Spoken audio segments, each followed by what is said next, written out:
Yeah, what's good, everybody? Welcome back. Hey, how's it going? Friday live stream. How you guys doing? What's up? What's going on? So we got some stuff to talk about. Some craziness that's actually happening. Things that I didn't even think of, and we'll get into that a little bit later on in the live stream. Talking about Apple privacy changing type thing. And I'm sure a lot of you guys know about it, but we're gonna have a discussion about it on this channel today on Aloha Friday podcast. What's going on?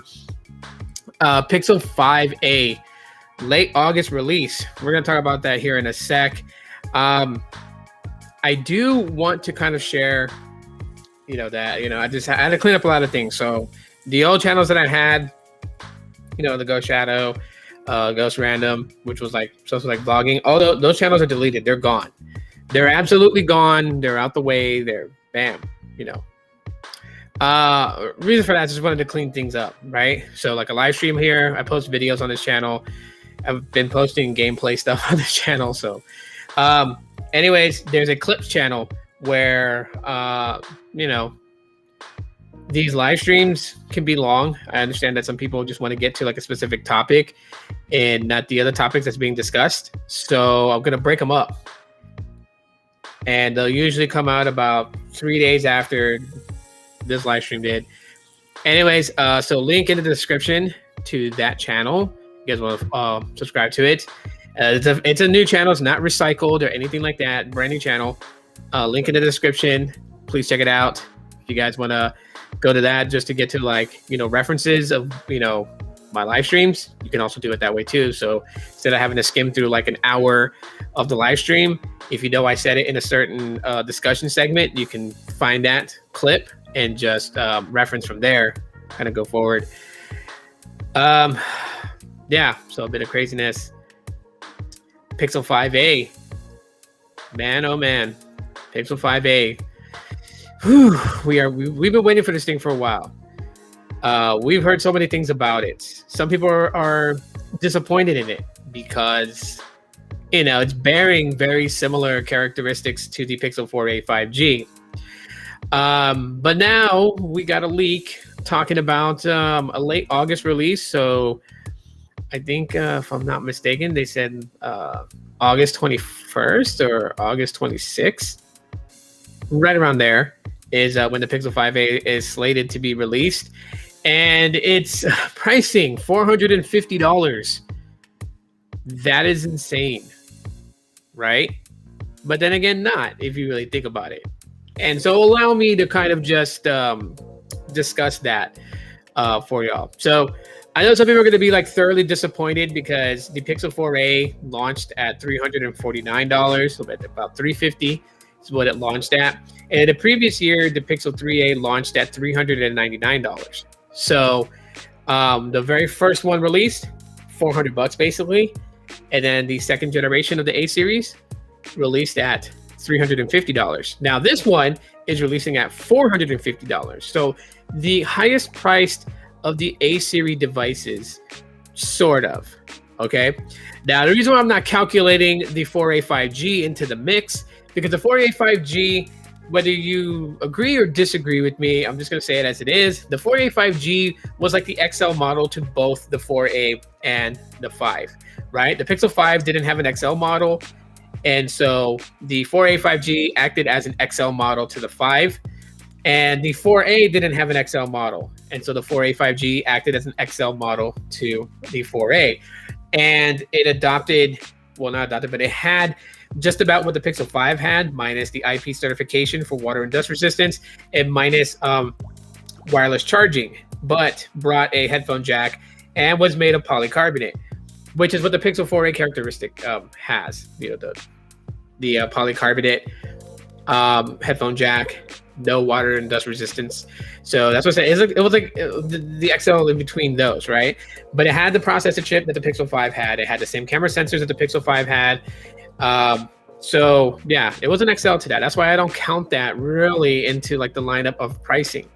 Now the Pixel 5a does not have an XL model to it. There's only one model being released, and because they're saying of chip shortages is the reason why that there's only going to be one color variant, which I'm not buying that one color variant thing. I fell for that last time with the Pixel 4a, and then in November they released a blue version to the Pixel 4a. So I'm assuming there's going to be a secondary color, maybe late, slated to release later this year, like November, December, possibly. And it would seem that it's a very great big possibility. And the reason why is because we know from sources that Google pretty much made it clear that they're going to be spending more than usual on the advertisement side of things, right? This has to do with the Pixel 6 launch. So we know that they're going to market the hell out of the Pixel 6. Now, when it comes to the Pixel 6, speculations that the Pro Series is going to be, and I'll get to that here in a little while. Kind of a teaser right there for you guys. I'll get to that in a little bit. But back to the Pixel 5a, and then we'll get into the Pixel 6 a little bit. But the Pixel 5a, there is one thing that's pretty much different from a traditional Pixel, A series device. Okay.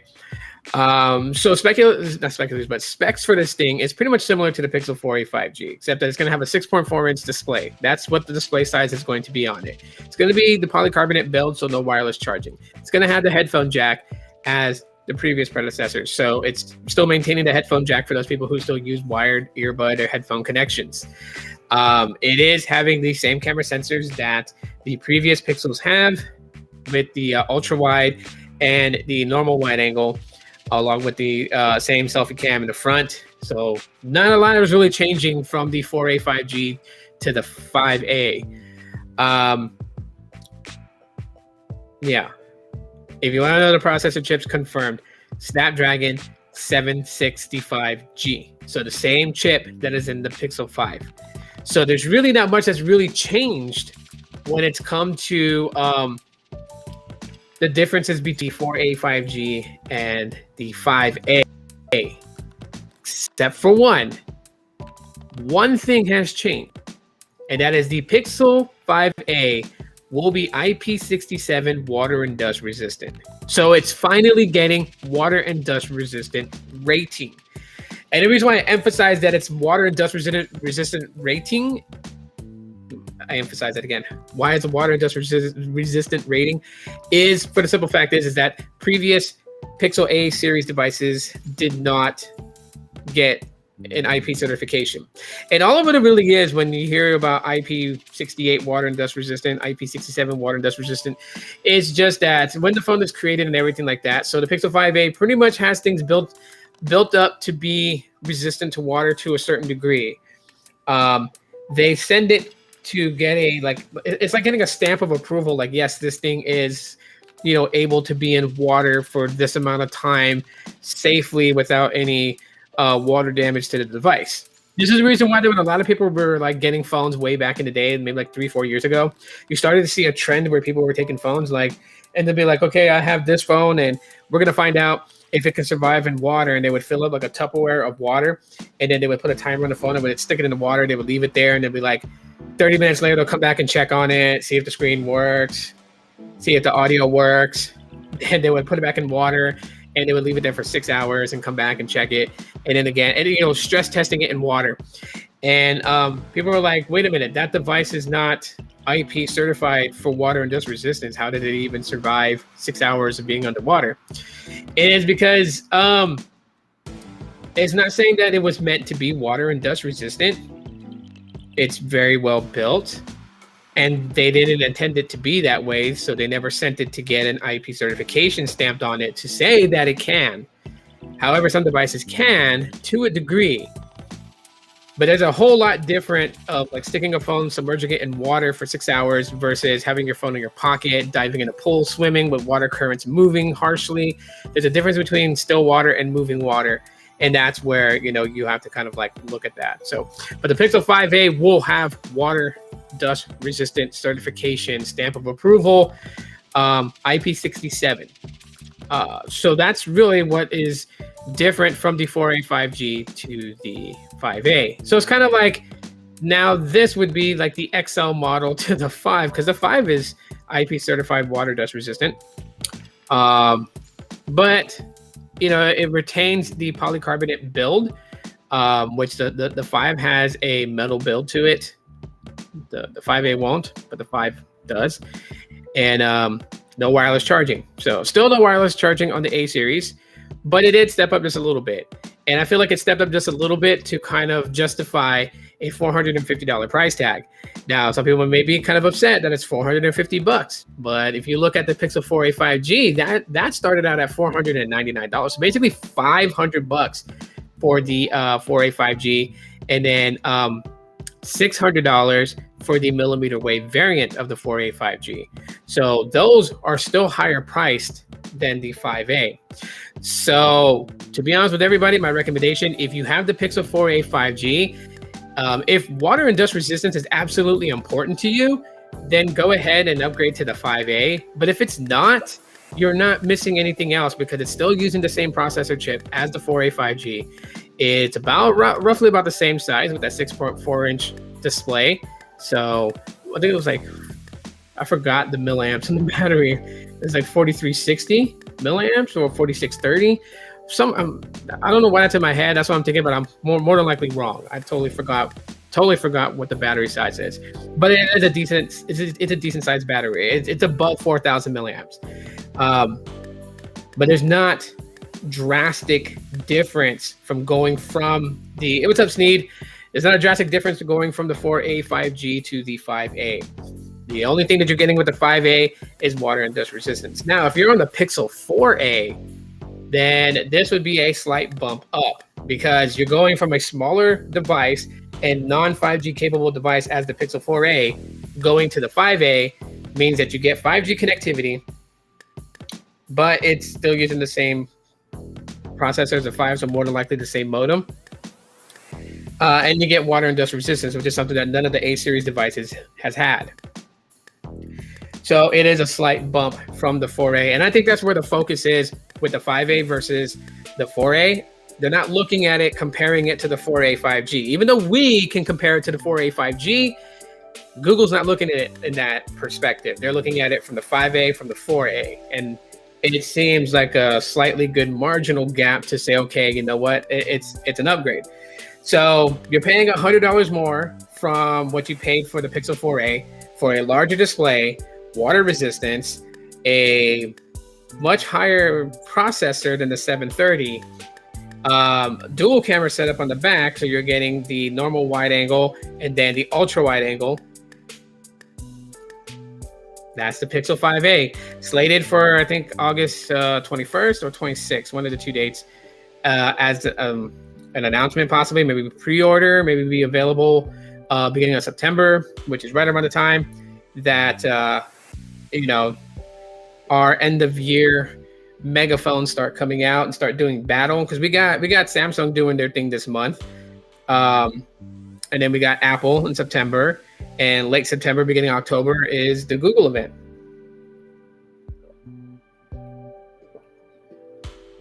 Now, hey, Gene, what's up? What's going on? Hey, Baby Yoda, thanks for coming in. So yeah, that's what to expect. Now,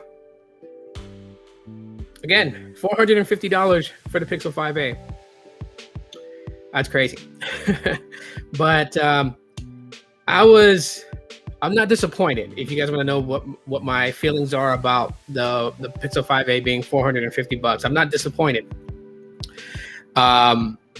Because comparing it from the 4a to the 5a, getting a 765G chip, 730. So that's not a huge jump, but it's better than the 730, and getting water and dust resistance certification on it. So that's something that the A series phones haven't had before. Me personally, I would have preferred wireless charging over the water resistance, but maybe it's because I live in the desert. I mean, Arizona is a desert state, so maybe that's why I'm not too concerned about moisture, but there are other reasons why. The liquids and everything that get into it. So that's something to take into consideration. So, but yeah, so I mean that's what's leaked right now. $450 for the Pixel 5a. That's what it is, and what you're getting for that: 765G chip, 6 gigabytes of RAM, 128 gigs of internal storage, possibly is what it's set to be. Same cameras as the Pixel 5, and water dust resistance. I think I said it already, and a big battery, and a headphone jack. So, all right, let's quickly touch base with the Pixel 6. So there's a lot of us, a lot of people speculating what the pricing is going to be. So this is gonna be like a real quick one. We're not diving too deep into this because I want to get into the whole Apple thing here in a second. But so guesstimations are going up right now. That's $750 for the Pixel 6 and $999 for the Pixel 6 Pro. That's what I'm hearing a lot of people touch base with, and I think MKBHD actually had that same prediction too. So people are thinking it's going to be that. So before we continue forward, let me know what you guys think. Those in the replay, let me know in the comments. Do you think it's going to be $750 for the Pixel 6 and $1,000 for the Pixel 6 Pro? Because if so, that makes my life easier. Because out of the devices, I wanted the Pixel 6 in the first place. So if that's what I'm going for, $750. That's like $50 more than what the Pixel 5 launched at, because the Pixel 5 launched at $700, basically $699. But okay, all right, let's turn it over and let's talk about Apple. And I'm sure you guys are hearing a lot of people talk about this on videos, on live streams. Apple making changes with iOS 15 regarding scanning your photos and further things going forward with that. Other things in development with iOS 15 and privacy and security. And we're talking about photos here. And now look, I'm hearing a lot of other YouTube creators say the same thing. And so I'm going to say the same thing too. Am I getting the 5A or the 6? I'm going to focus on the 6 first. And then later on down the road, I may pick up the 5A on some sort of sale. Pixel 6, $699 to $799. Pixel 6 Pro, $999 to $1,100. Yeah, because this time with the Pixel 6, good thing you brought that up, Ray, and welcome to being here. The reason why that Ray is showing two different prices for things is because we are getting a 128 and a 256 variant on the 6. And I believe they said on the 6 Pro there was going to be 128, 256, and 512. There's going to be three versions of it. I don't know how true that is, but I can see it being the same 128 and 256 and being that price, like $999 and basically $1,099. So Pixel 6 Pro 512 gigs. Yeah. All right, let's get into the iPhone thing, because the iPhone thing is kind of crazy. Apple, iOS, all that stuff is kind of crazy what they're doing. And I'm going to say the same thing too. I don't condone, and I guess I have to be careful what I say because this is YouTube. I don't condone children being hurt. I guess I could put it that way, in any manner whatsoever. And the reason why I'm saying that is because there's now this debate that's starting to brew, like a pot of water just boiling, and now it's really starting to boil. People are divided on both sides and arguing with each other. And first of all, I want to say, and that's the reason why I posted that I don't want people arguing when we discuss this, because myself had these feelings. John Prosser already vocalized about the same things I'm about to say in the same context, and a lot of people too. The iPhone photo scanning, it is scary. Now, I like the fact that they're focusing on protecting children. Okay, so if you guys don't know what this is about, basically with iOS 15, is that the first part of it, which I'm not against, is if you and your kids have iPhones and your kids' Apple ID is linked to yours because you're the parent, they have this new thing now that in iMessage, if your child is sending explicit photos or receiving explicit photos, when that photo comes in an iMessage to them, it will be blurred out, so they won't see it up front. And if your child's under the age of 13 and your child clicks on that blurry photo to expose what explicit photo it is, you as the parent will be notified that they actually opened the photo. So you're able to go to your kid and say, "Let me see your phone," open up iMessage and see what they looked at, right? Which is a good thing, right? Because you know what, children of the age of 13 really shouldn't be introduced to anything explicit like that. Even though I don't care that we're in 2021 and you see it on TV, like, it doesn't matter. Kids shouldn't be exposed to that. Their minds aren't mature enough to handle that. That's my opinion. But that's what will happen. Now, if they're between the ages of 13 and 17, parents won't get notified if they open the photo or not, which I think is ridiculous. I think it should be up until they're 17, but that's just me. So it's like it's like a back and forth with Apple. It's like, yeah, we want you to know what your child is looking at and what they're messaging, because they could be S texting. I gotta put it in such delicate form, but they could be S texting at a young age, and that's not cool. Especially if you have standards that you want your kids to abide by until they're of age to. This is something that is cool. I'm for this. I agree with this when it comes with Apple. Like, this is fine. But there's another side to the coin of all this, and photos and photo scanning and things like that. And the same thing applies by Apple regarding children, which I'm okay with this too. And that is the photo scanning has a second part to it. That's if you have photos on your iPhone and you're backing them to iCloud, before your photo leaves your iPhone and uploads to the cloud, it is scanned on your iPhone. And it is run through a national database that pretty much has like reference pictures, things like that exploit children or child abuse. And if your photo kind of matches it, it's flagged. Now, if it's flagged, it is set for manual review. And when it's set for manual review by somebody by Apple, if they find the photo to be alarming or to display any type of like child exploitation or child abuse, you are reported. Like, they're not going to call you and say, hey, Tito, this photo from your iPhone came to your iCloud and it looks very weird. Like, what's going on there? They wouldn't call me. They would just report me and cops would be knocking on my door. And I'm okay with that too, because again, it's just weird to have to emphasize this so people understand. I am okay if it comes to protecting kids, but there is an elephant in the room that I think people are overlooking. And like John Prosser said in his video, it is a door that if we open, it is going to be absolutely hard to close. And he's right about that, because while we do allow them to do this to protect kids, what if they change the angle a little bit and say they wanted to throw in, other things that adults do, like indulge in adult beverages, or a little bit of green refreshments, things like that, right? And would it be okay for Apple to scan those photos, screen them, and report them anonymously?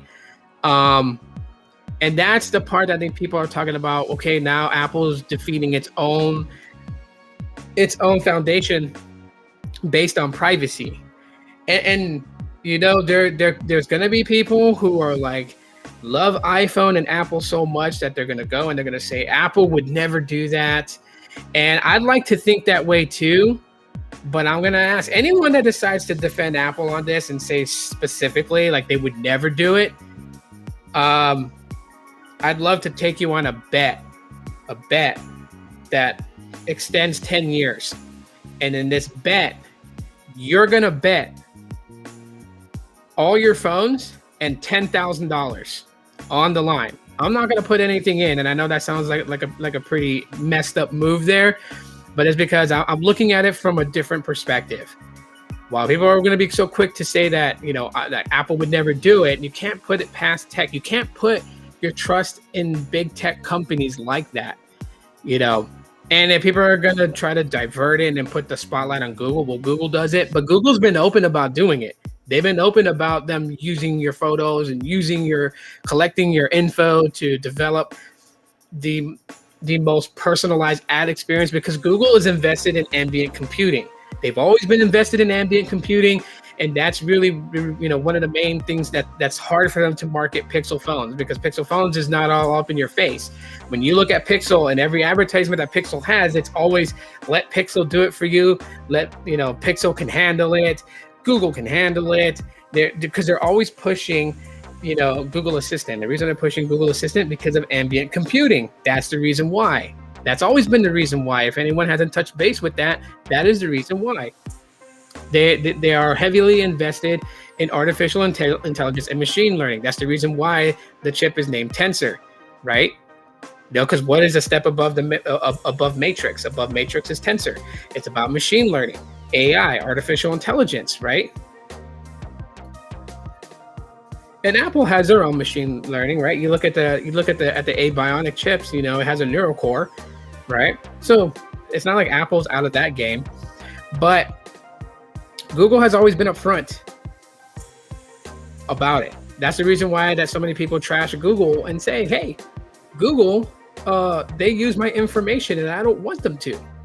Google is stealing my information for advertisement." Also, because we know that Google uses your info. Everything you back up into Google Cloud Services, they know about you. They've learned about you. This is the reason why some people like, how did Google know that on Tuesdays I like pizza?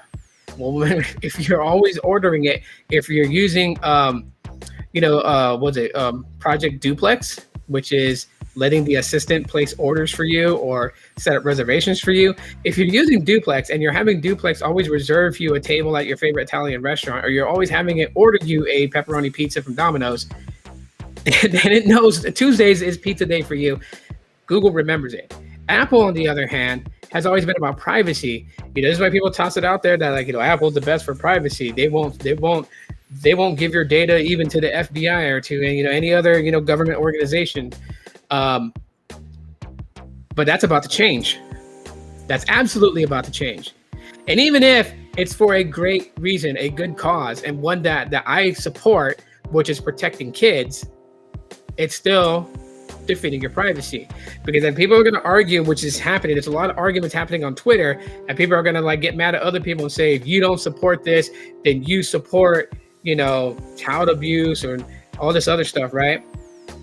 And it's like, okay, but you guys, the whole thing in San Bernardino and the attack and, the CIA and the FBI wanted access to the person's iPhone that did the attack and Apple declined. So then what? You get, there are a lot of people who are like, yeah, I support Apple. They shouldn't make a back door for the FBI to get into that person's phone. So then you support those types of actions from people? That's what I'm saying. It's a catch-22. You can kind of say that. That's what I'm telling people, like, don't argue about it. No one is saying that they are against protecting kids. And although they are marketing this new change to iOS 15 to say it's protecting kids, well, obviously, that's putting you as a person between a rock and a hard place. Because if you worry like I do, that today it starts about protecting kids, tomorrow they implement something else into it. They add something else into the photo scanning. And that could violate your privacy.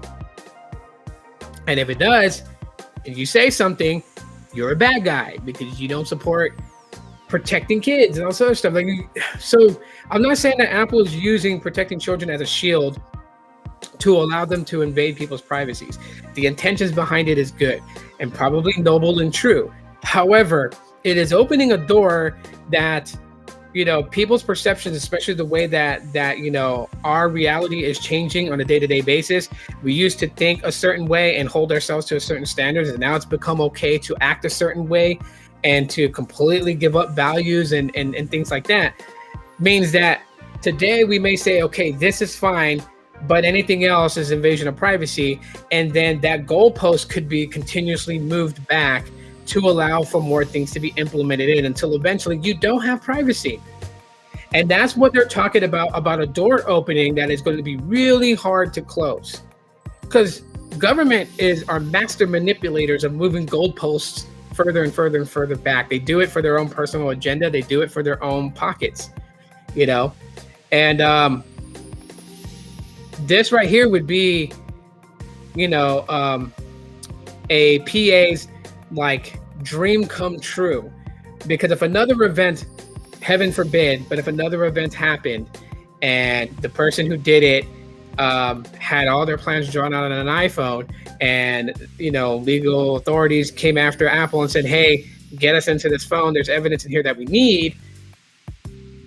Apple can say, no, we're going to protect the privacy of our people. Now, the authorities have leverage to kind of put Apple in a bad limelight. and to say, oh, you won't open it for this, but you're okay with photo scanning and getting stuff, that has to do with children. Obviously, you're willing to break the privacy into protecting people, and we need to be able to protect more people because this could be just one of many attempts. And so we need to get into this iPhone. You see what I'm saying? How I can spin that, and government's going to spin it that way. They are. Before I go forward, let me get into some of these comments here. Let me backtrack a little bit. There's a lot of comments here. Okay, let's get back to where I was. Gene said, I just heard about it today, and I think it's scary. I don't want anyone scanning my phone, but if it's for protecting your children, I'm all for it. But for anything else, no. See, the same way, Gene. That's exactly what I'm saying. Same thing. But you know what? They can move that goalpost back, and then something else could be added in, and but how do you know if iMessage? How do you know if the iMessage is a message they can see, or if it's not suitable for them to see? I should have better clarified that. That's I'm glad you said that. So in order for that to work, as far as like the whole iMessage thing, where like if it's an explicit photo that's sent to your kid, how the phone knows to blur it. Obviously, they're scanning the photos as it's coming through, right? From end-to-end encryption, they're scanning the photo. Now, in order for this to actually work, the parent has to enable this feature. So this is not something that's going to be automatically turned on in iOS 15 on, family Apple ID family shared devices. It is something that the administrator, which is the parent, has to enable this in order for this to actually happen in iMessage. So that's up to you as a parent. As far as the other thing where it is scanning for photos that, that kind of look edgy and may be evidence towards child abuse, child neglect, or, exploitation of a child, that's already going to start happening in iOS 15. That's not enabled or disabled. That's going to happen. So the only way that you can disable that is that you would have to disable backing up your photos to iCloud. That's the only way you're going to actually stop that. Which means that you're gonna have to keep all your photos on your iPhone, or manually move them to like a flash drive, back them up to Google Photos or Amazon Photos, whatever it may be. But if it's backing up to iCloud, it is going to be scanned.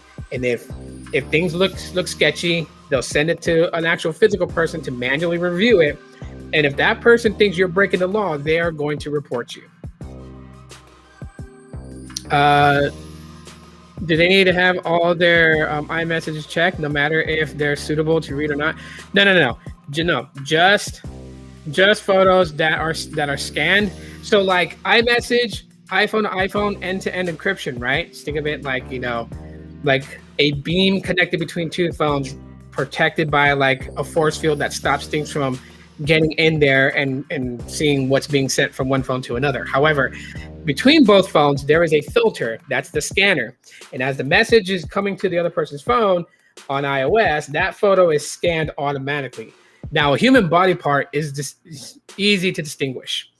And if the phone itself recognizes that this photo coming into iMessage is showing a body part, it's going to blur it in the iMessage thread. So the photo will pop up. When you go into iMessage and look at it, it will be blurred automatically. You won't see anything. You'll just see a blurry square box. And when you tap it, you have to select the option to view it. If you're under 13, it notifies the parent that specific child accessed a photo sent to them that may have explicit material. So that's how that works. Everything is scanned, sending and receiving between iPhones. And even between, from an Android device to an iPhone and an iPhone to Android. I have the iPhone XR and I'm already dreading it. And I'm saving my daughter the aggravation on getting an iPhone later on. Can't wait to get on the AT&T Android bandwagon again. Nice. I knew one Samsung said that they were going to start scanning your photos, that Apple would be right behind them. Yeah, but I agree with it because the digital age is crazy at the moment. It is. So Apple will scan your photos no matter suitable or not. Yes, every photo being sent in and out of your iPhone will now be scanned. What's up, Bobby? They don't care about anything else. but can the police ask Google to open up a Pixel device for the same thing? The police can, but you really don't need to, because Android is not that locked down as Apple is, so you can actually get into it. Like I'll be upfront with people. There are people who can get into your Pixel, or well, not really your Pixel, but into Android devices. Yeah, it's a little bit different with Pixel because of the Titan M security chip that Pixels have. That's not in all Android devices.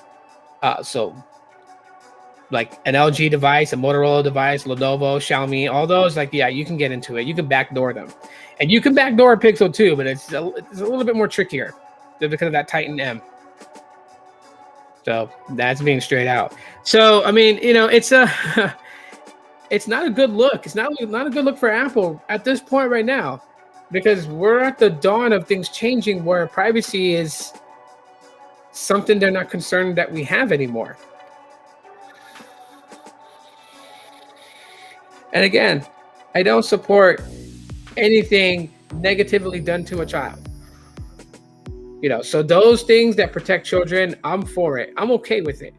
And if Apple swears upon everything that's holy and everything that's good, that they will not move the goalpost back, they will not implement anything different into this photo scanning and reporting, then I'm okay with it.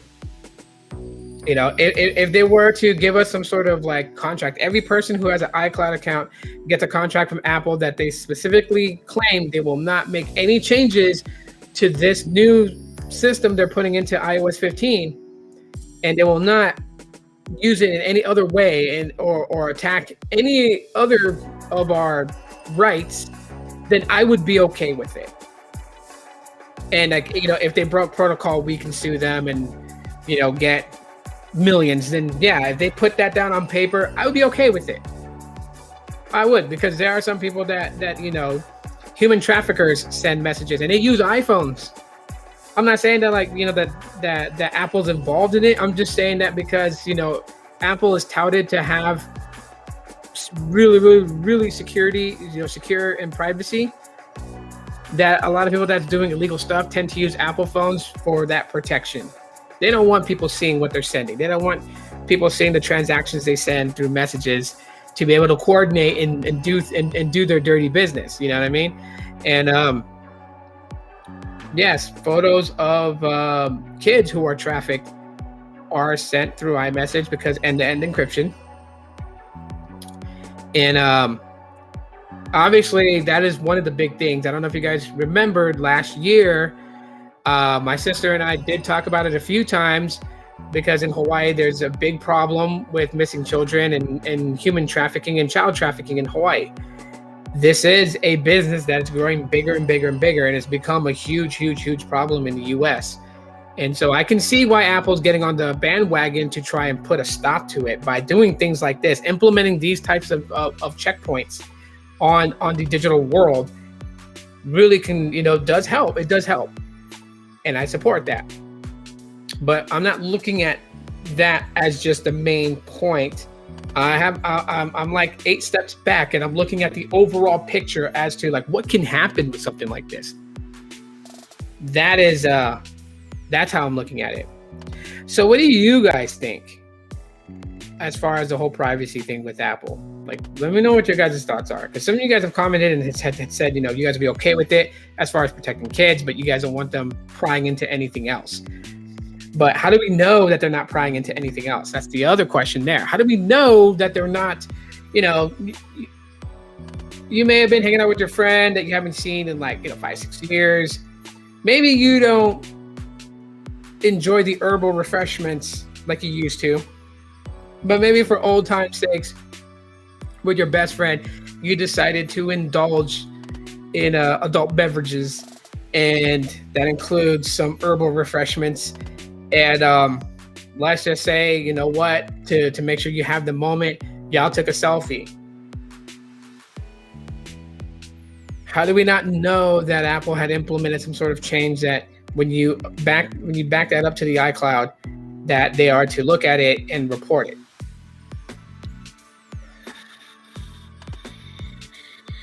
Here's one that people won't actually use as an example.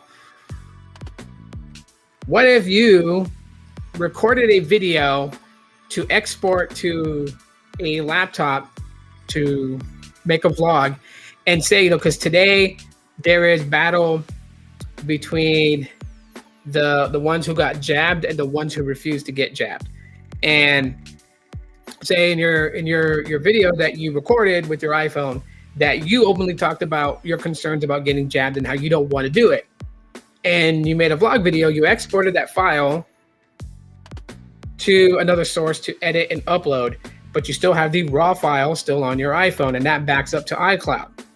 Who's not to say, what if they decide to do some sort of thing without really mentioning it to the public that they are IDing people who refuse to get jabbed so they can do what's called seek and destroy? Like, because there's places that's starting to implement that. There's jobs right now that's starting to threaten work if you don't get jabbed. So it's like you don't even have a choice over your own body anymore. You're forced to do it whether you want to or not. And but that's a totally different subject. But I'm just saying they could do that. And how do we know that they're not doing that? How do we know? Because we don't sit at Apple services centers. We don't sit there to see what data they're collecting and what data they're looking at and what data they're forwarding to other agencies. We don't know. We absolutely don't know.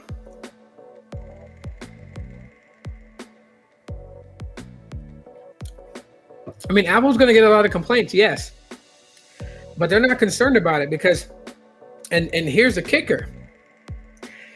There is no specific rival to Apple. And what I mean by that is that the only other opposition that Apple has is Android. And a lot of iPhone fans, those who are diehard iPhone lovers, will never jump to Android. Not even for something like this. So they know they still have those people locked. Because the Apple ecosystem is designed to make sure that you don't go anywhere. So you get an iPhone. You really like the iPhone. It's smooth and everything like that. So a MacBook has to be smooth. So you go and you buy you a MacBook. The MacBook is smooth and powerful for such a portable device. You want a computer like that, home PC like that. So you go and you get yourself an iMac. Now you got an iMac, but there's some real cool stuff on Apple TV and Apple Arcade. Well, you get an Apple TV box. You get AirTags. Now you want a bigger iPhone, but you don't want to carry around your MacBook. So you go and you get you an iPad. And once you're in that ecosystem, stepping away from it is hard. Because those machines don't play well with something that's developed outside of their ecosystem. They don't play well with Android. They don't play well with Samsung. So that, it's no secret that Apple has designed iOS and iPad OS and the Macs, the iPhones. They've designed them all to keep you in. So those diehard fans ain't going nowhere. Because they're not going to want to have to rebuild an entire ecosystem that, they're going to have to, first of all, learn how that system works compared to how Apple's ecosystem works, and have to find substitutions if this ecosystem doesn't have it done exactly identically the way that Apple's ecosystem does it. So these are the things that we have to, that Apple knows. They got people that ain't going nowhere. And so doing something like this, they know they're not going to stem away from it. They may complain. They may be upset. They're not going to boycott the iPhones. They're not going to boycott Macs. They're not going to boycott, anything, any Apple hardware, software. They're not going to boycott it. They're going to continue to use it. I mean, this is proven as, I don't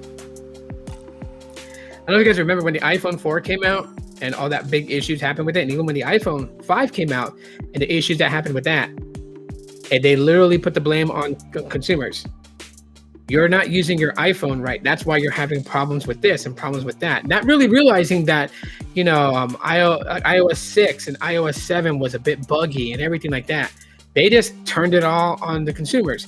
That's pretty ballsy because most people would have been like, oh, you're blaming me for your mistakes? Fine, take your product back, or let me chuck it in the trash and I'm gonna go with your opposition because I don't like the way that you treat your consumers. No, no, people just accepted it. So Apple pretty much feels that people are going to accept it here.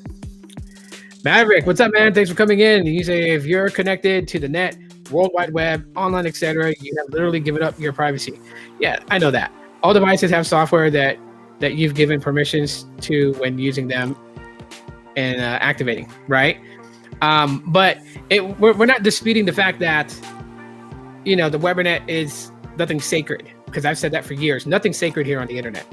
But what we're talking about, the discussion is because Apple has always prided itself on privacy for its users, privacy for photos with iCloud and things like that. And while their statement as of recent for these changes for photo scanning for both ends, for protecting your child from getting explicit photos and sharing explicit photos and all that stuff, by regulating, you know, and scanning the photos that comes into your child's iPhone, from that to photos being uploaded to the iCloud being scanned, and if it seems to be inappropriate, being sent for manual review, and if it's deemed inappropriate, having the authorities called on you with no warning. That seems cool as far as busting people who are really mean to kids. But if Apple takes that concept and applies it to something else, that's what we're talking about, is the floodgates opening. Because when it opens and we're like, hey, I'm cool with you doing these things to protect kids, but I sure as hell don't want you calling the cops on me because I decided to indulge in herbal refreshments and you want to label me as a druggie, then yeah, that's where the problem is. And once that door is open, it's hard for us to close it. So it's basically opening Pandora's box. Let's see here. Gene's got let's see, Apple is going to get a lot of complaints, and Android and Google can have this implemented in their privacy policy. They kind of already do have it. Google could report you without giving you warning. Like if you uploaded a photo and say that you were planning to do like a mass attack on people and stuff like that, and you know, it's flagged by Google AI, you can be reported. Yeah.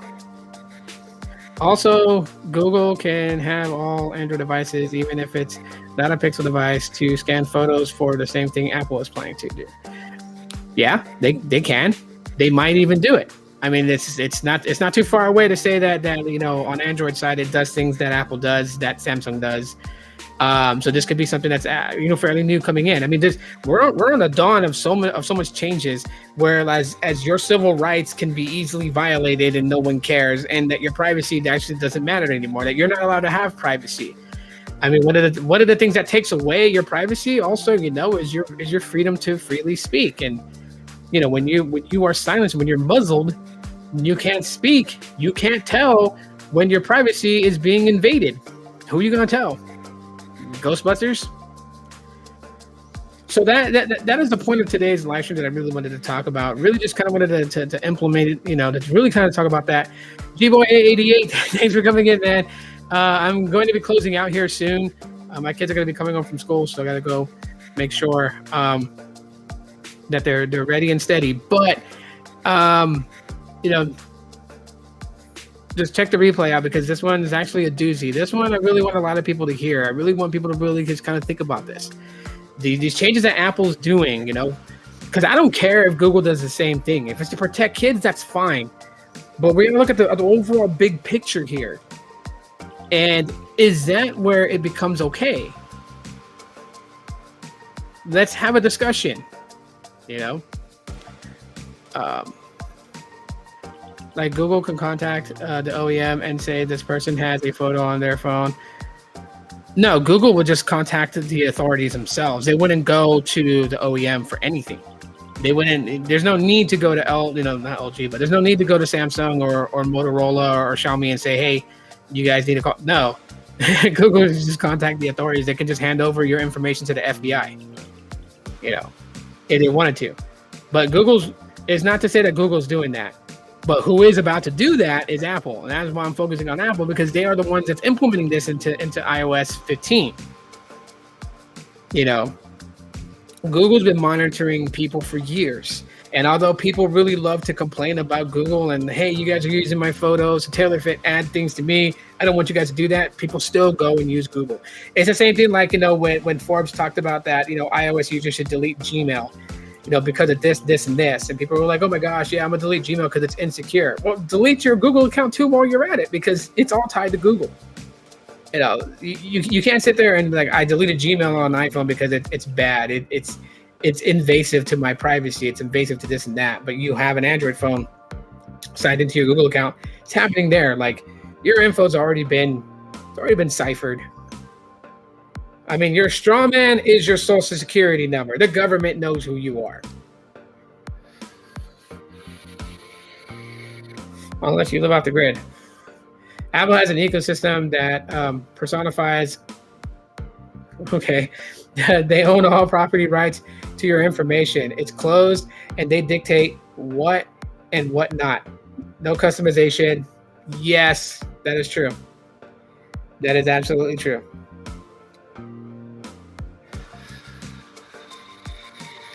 But people are not going to stop using them because it's like the whole same thing, and I know it has nothing to do with this, but I've been following this news closely too, and that's the whole Pokemon Go debacle. It is just like that too, like Niantic controls the game and everything like that. They do what they're going to do regardless of how many people complain about the game. They're going to do what they're going to do. It's that same concept. So, and it's a sad case. It's one that I'm not going to sit here and act all rah and tell people to boycott Apple and this, that, and the third. I'm not about that, and I'm not going to say that. I'm not going to do that. But I want people to think. That's the whole point of this, is to think. Think about it. Sit down and really think. The actions and the reasons of them doing it is not something that I would be against. But it's what they can do beyond that worries me. Because I've already been worried about Google. I'm always worried about Google. You don't have to. When people come on here and they try to tell me about Google and the fishy stuff Google does and how they could end up doing this and that, you aren't telling me anything that I haven't already thought about. But it's easier to me. It's easier to watch one monster and what they're doing than it is to watch two monsters and what they're doing. You are waiting for the Pixel 5a? Nice. $450. That's what it's going for. $450.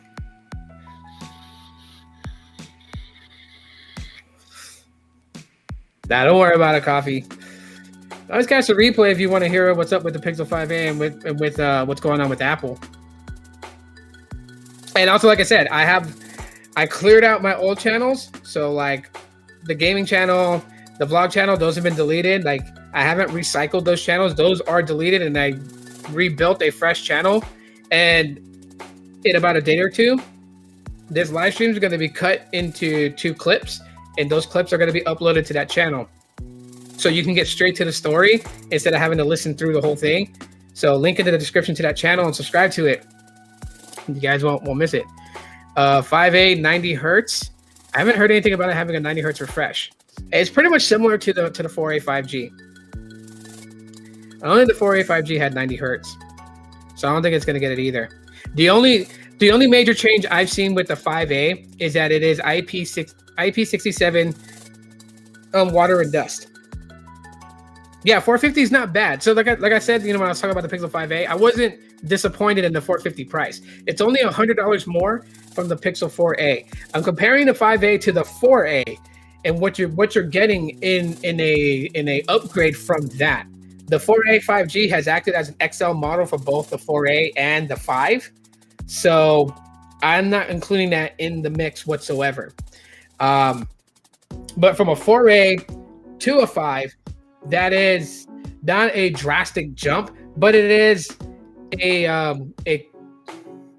worthy jump, because you look at the Pixel 4a, it's a smaller bodied phone, smaller display, no 5G support whatsoever. And then you look at the 5a, oh yeah, and also the 4a doesn't have no IP certification for water dust resistance, no wireless charging, none of that stuff. The 5a doesn't have wireless charging, but it does have water and dust resistance, and it does have 5G access. And I don't think it's actually like chopped down, like how the 4A 5G launched at $499, and it only had sub-6 connectivity for 5G. It didn't have millimeter wave access. You had to go on Verizon and get the 4A 5G from them, which cost $100 more. So that one was $599 to get millimeter wave and sub-6 access, which the Pixel 5 already had. So you were like spending $100 less than the Pixel 5. Might as well bite the bullet and get the 5 at $699, and you're getting water dust resistance. You're getting a better build of a phone to an extent, and you know, as I'm saying, so the 4A 5G is not really compared to the 5A in my book. So this is, you know, a reason to upgrade from a 4A to a 5A, because 5G is the future. 5G is already upon us. 5G is being built out, and so if you want 5G access, 5A is the way to go. It is $50 less than getting a 4A 5G brand new. You're on level wireless charging, yeah. Great price. I'm surprised because I thought, like, you know, a lot of people were like, you know, if it was higher than $350, they were going to be upset. I'm surprised some of you guys are actually liking the price, because I'm in no way, what's up, Sneed? I'm in no way disappointed at the price of the 5A, to be honest. In no way that I am. You're going from the 4A to the 5A. I'm not. $100 more, 5G connectivity,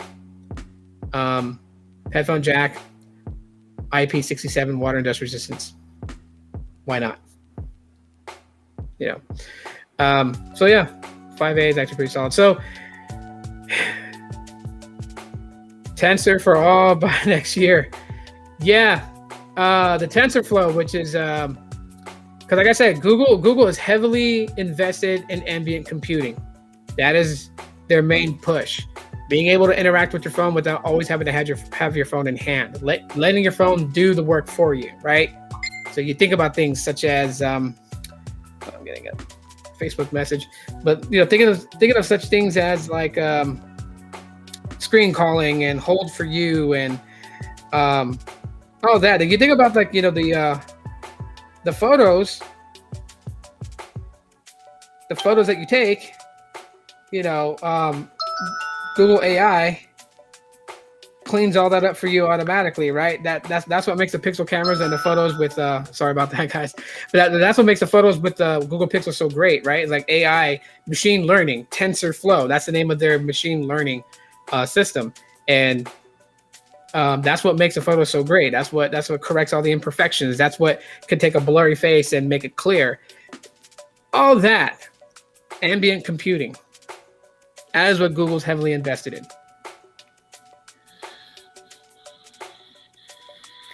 Is this the price at the Google store, or is it the MSRP at the stores that sell them?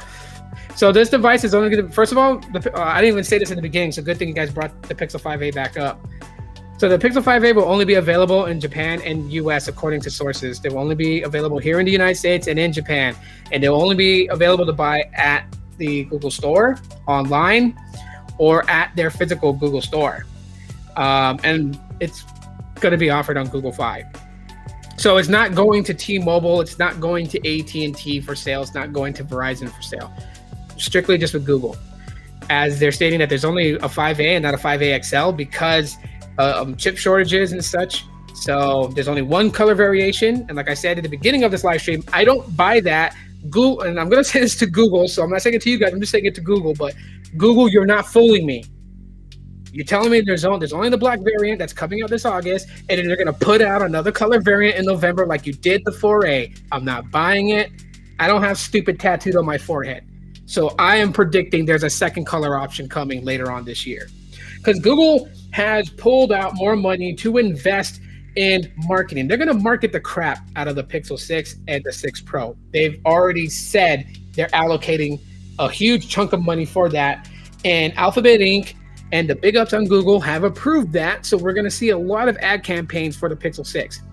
The reason why the Pixel 6 was leaked at the Google store, as far as seeing what it looks like, introducing Tensor and all that, is because you have the Samsung event coming up, you have the Apple event coming up, and Google is making sure you don't forget about the Pixel 6.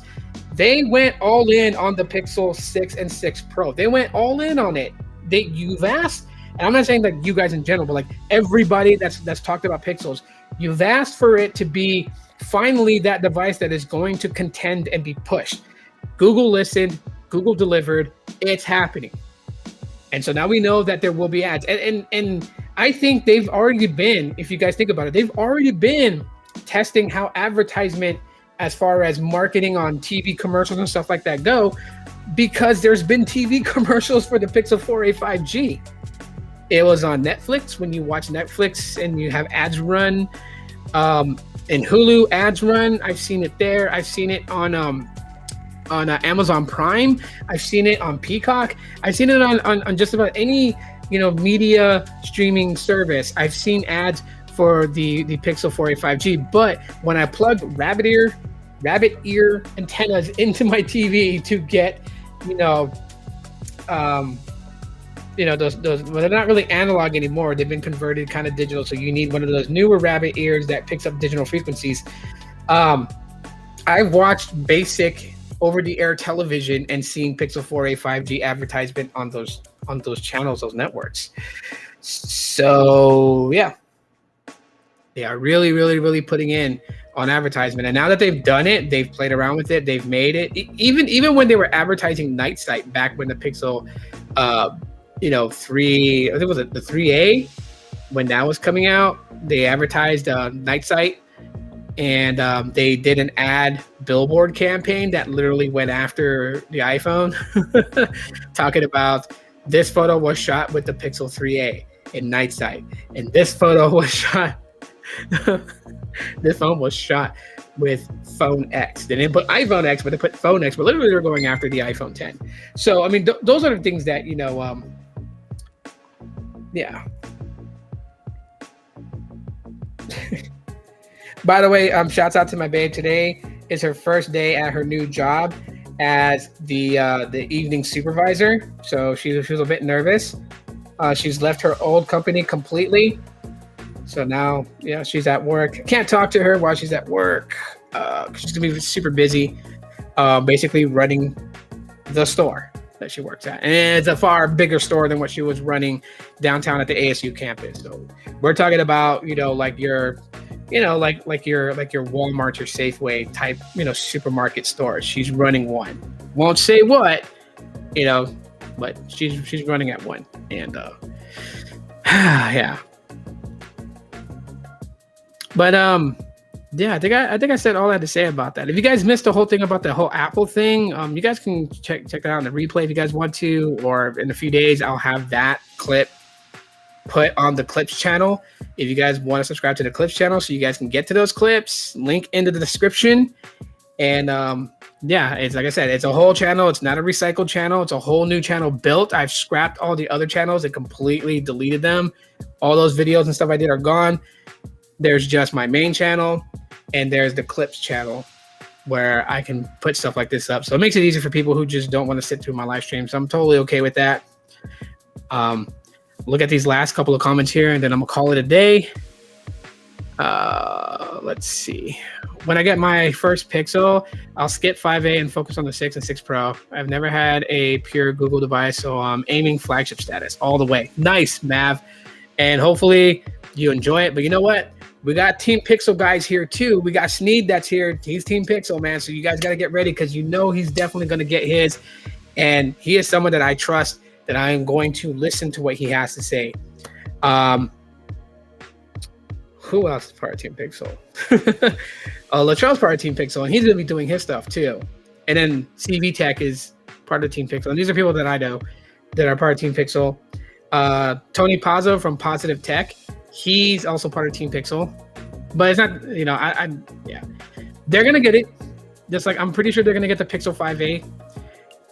Maybe they might get an email in the next week telling them to be on the lookout for a package that they're going to send towards them. And then of course, whatnot.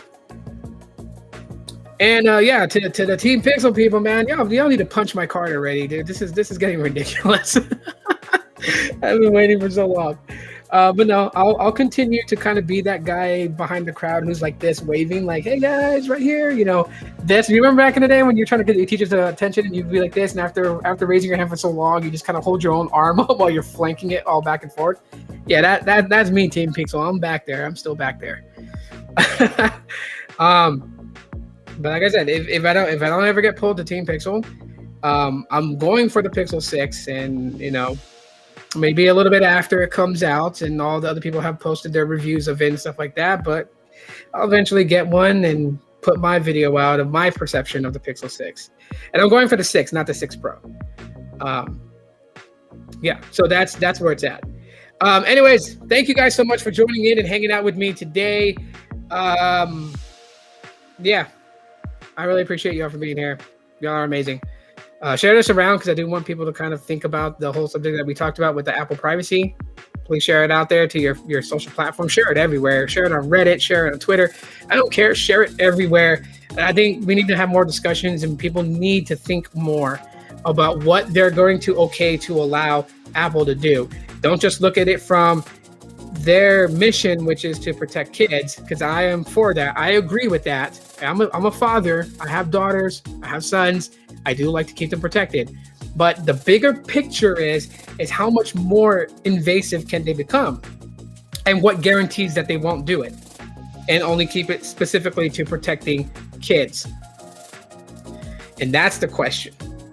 And I'll leave you guys with that. Y'all be cool. Love you guys very much. As always, Aloha. And my kids